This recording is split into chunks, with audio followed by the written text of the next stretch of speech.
کہ عقبی دروازہ اندر سے کھولتا کون۔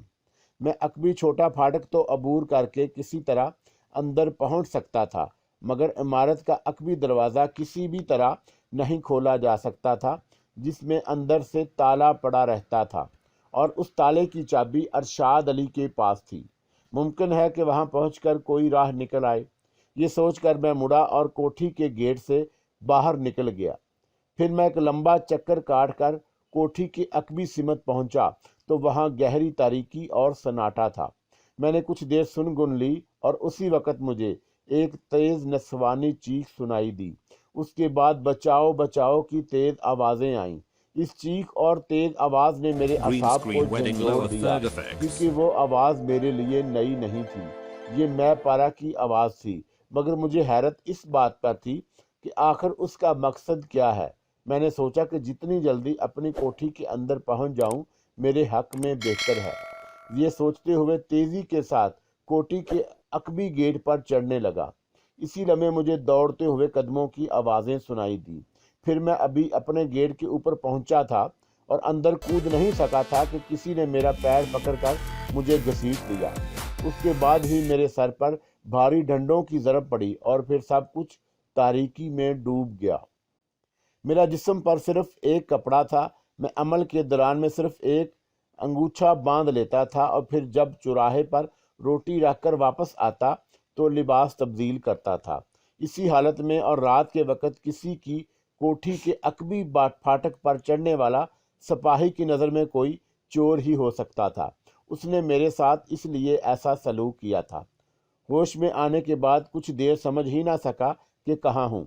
مجھے سامنے ہی ایک دروازہ نظر آیا جس میں موٹی موٹی سلاخیں لگی ہوئی تھیں اور دروازہ بند تھا۔ پھر میرے حواس ذرا بحال ہوئے تو مجھے اندازہ ہوا کہ میں تھانے میں ہوں اور مجھے حوالات میں بند کر دیا گیا ہے۔ میرے سر میں ٹیس سی اٹھی اور بے اختیار میرا ہاتھ وہاں تک پہنچ گیا۔ مجھے ہلکی سی پنچاہت محسوس ہوئی۔ ضرب یقیناً شدید تھی اور اس جگہ بڑا سا ابھار بھی تھا۔ سر کی کھال پھٹ گئی تھی، مگر شاید زیادہ نہیں، ورنہ خون بہہ رہا ہوتا۔ نہ وہ تھانہ میرے لیے نیا تھا اور نہ ہی تھانے والے۔ ان سے پیچھا چھڑانا میرے لیے زیادہ مشکل نہ ہوتا۔ یہی سوچ کر میں نے حوالات کے سامنے ٹہلتے ہوئے سپاہی کو اپنی طرف متوجہ کیا۔ سپاہی نے بڑی رعونت سے مجھے جواب دیا۔ غالباً اسے بھی بتایا گیا تھا کہ میں چور ہوں اور عین موقع پر ایک کوٹھی میں گھستے ہوئے پکڑا گیا ہوں۔ ملک صاحب نہیں آئے ابھی؟ میں نے اپنے غصے پر قابو پاتے ہوئے پولیس والے سے تھانے کے ایس ایچ او کے بارے میں پوچھا۔ کیوں، کیا باوا ہے ملک صاحب تیرے؟ روب میں لے رہا ہے صاحب کا نام لے کے۔ اس نے سلاخوں کے قریب آ کر مجھ پر آنکھیں نکالی۔ جب آدمی کا وقت بگڑتا ہے تو وہ پیسے کا آدمی بھی اس کی بے عزتی کر دیتا ہے، میں نے سوچا، اور اس پولیس والے کو بے بسی سے دیکھنے لگا جو سیدھے منہ بات کرنے پر آمادہ نہیں تھا۔ اس کی وجہ غالباً میری ظاہری حالت بھی تھی۔ میرے جسم پر صرف انگوچھے کی بجائے صرف اچھے کپڑے ہوتے تو شاید وہ یوں پیش نہ آتا۔ موجودہ صورتحال میں صبر کرنے کے سوا کوئی چارہ نہیں تھا۔ کچھ ہی دیر بعد اچھی طرح دن نکل آیا اور تھانے کے دہن میں دھوپ پھیل گئی۔ اس کے ساتھ ہی میری مشکل بھی آسان ہو گئی۔ ایک سپاہی مجھے حوالات سے نکال کر ایس ایچ او کے کمرے سے ملحق نسبتاً بڑے کمرے میں لے گیا۔ وہاں میری ملاقات اسی سب انسپکٹر سے ہوئی جس نے مجھے نرس مس نادرا کے معاملے میں گرفتار کیا تھا۔ وہ مجھے دیکھ کر اس طرح پلکیں جھپکانے لگا جیسے پہچاننے کی کوشش کر رہا ہو۔ حوالات میں بند کرنے کی بجائے ایک رات کے لیے مجھے گھر جانے کی اجازت دینے کے سلسلے میں بھی وہ مجھ سے رشوت لے چکا تھا۔ میں نے اس کے چہرے پر آشنائی کے آثار دیکھے تو فوراً اپنا تعارف کرایا۔ میرا نام شیخ کرامت ہے جناب، آپ سے پہلے بھی ملاقات ہو چکی ہے۔ ہاں یاد آ رہا ہے مجھے، وہ پینسل اپنی کمپٹی پر رکھتے ہوئے بولا۔ تم وہی ہو نا ایک نرس پر مجرمانہ حملہ کرنے کے سلسلے میں؟ جی ہاں، میں نے جلدی سے سر ہلایا اور پھر بولا، وہ الزام غلط ثابت ہوا تھا۔ خیر اس بات کو چھوڑو کہ الزام غلط تھا یا صحیح، فی الحال تو یہ بتاؤ کہ تم کسی کے گھر میں کودنے کی کوشش کیوں کر رہے تھے؟ کسی کے گھر میں نہیں جناب، اپنے گھر میں۔ میں اسی کی بات کاٹ کر بولا۔ کیا مطلب؟